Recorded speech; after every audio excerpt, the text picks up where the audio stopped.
रुपहले बादल का रहस्य। पर्वतों से घिरे छोटे से गांव सुरभिपुर में 3 प्यारे दोस्त रहते थे। विदिता, जो बहुत समझदार और शांत स्वभाव की थी, रुत्वी, जो जिज्ञासा और हंसी से भरी रहती थी, और अचिंत्य, जो बहादुर और हमेशा मदद के लिए तैयार रहता था।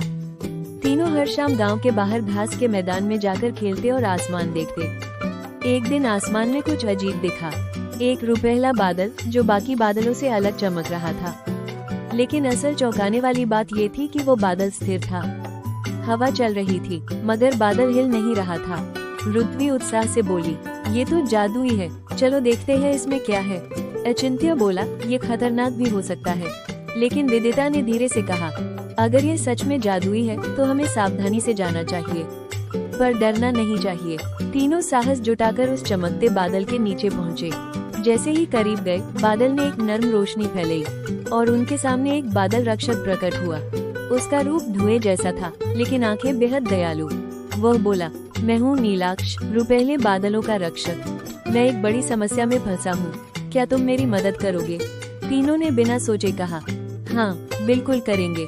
नीलाक्ष ने बताया, बादलों का राज्य नभलोक संकट में है। बादलों की नमी चुराने वाला सूखा राक्षस सक्रिय हो गया है। अगर उसे नहीं रोका गया तो बारिश कभी नहीं होगी। तीनों बच्चों की आंखें फैल गईं। गांव वाले अक्सर अच्छी बारिश के लिए तरसते थे। अगर नमी खत्म हो गई तो पेड़, पौधे, खेत सब सूख जाएंगे। विदिता बोली, हम उसे रोकेंगे, लेकिन कैसे? नीलाक्ष ने उन्हें 3 छोटी सी जादुई शक्तियाँ दी। विदिता को मिला धैर्य का प्रकाश, रुत्वी को मिला खुशी की घंटी, अचिंत्य को मिला साहस की ढाल। ये शक्तियाँ तभी काम करेगी, नीलाक्ष बोला, जब तुम इन्हें साथ इस्तेमाल करोगे। अब तीनों नीलाक्ष के साथ बादलों के रास्ते ऊपर उठने लगे, ऊपर और ऊपर, जब तक कि पूरा आकाश दूधिया सफेद न हो गया। वे पहुंच चुके थे नभलोक, बादलों की दुनिया में। लेकिन वहाँ डरावनी खामोशी थी। बादल फटे हुए थे, हवा सूखी थी और हर ओर धुंधला अंधेरा। अचानक एक गड़गड़ाहट हुई और सामने प्रकट हुआ सूखा राक्षस, जिसकी आंखें पिघलते कोयले जैसी लाल थीं। वह गरजा, नमी मेरी है, बारिश कभी नहीं होगी। रुत्वी डरकर पीछे हटने लगी।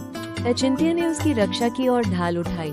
विदिता ने सहजता से कहा, डरना मत, हम साथ हैं।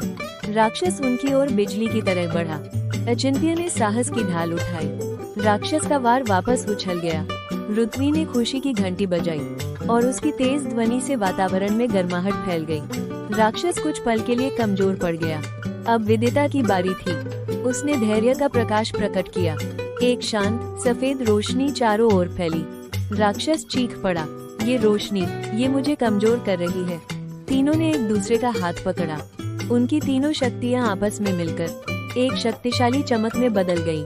एक जोरदार प्रकाश उठा और सूखा राक्षस धुएं में बदलकर गायब हो गया। आसमान में नमी की लहरें दौड़ गईं।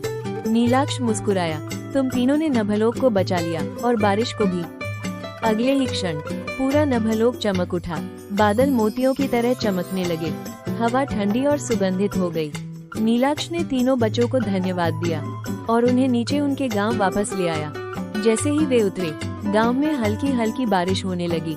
बच्चे नाचने लगे, किसान खुश हो गए और विदिता, रुत्वी और अचिंत्य ने आसमान की ओर देखा, जहां रुपहला बादल अब मुस्कुरा रहा था। रुत्वी बोली, ये तो सबसे बड़ा एडवेंचर था। अचिंत्य हंसकर बोला, और हम विजेता भी बने। विदिता मुस्कुराई, क्योंकि हमने साथ दिया और कभी हार नहीं मानी। कहानी का संदेश, कठिनाइयों को हराया जा सकता है जब हम हिम्मत, खुशी और धैर्य से मिलकर काम करें। अकेले हम कमजोर होते हैं, लेकिन एकजुट होकर हम किसी भी अंधेरे को हरा सकते हैं। प्रकृति की रक्षा करना हमारा कर्तव्य है, क्योंकि उसका हर बूंद एक वरदान है।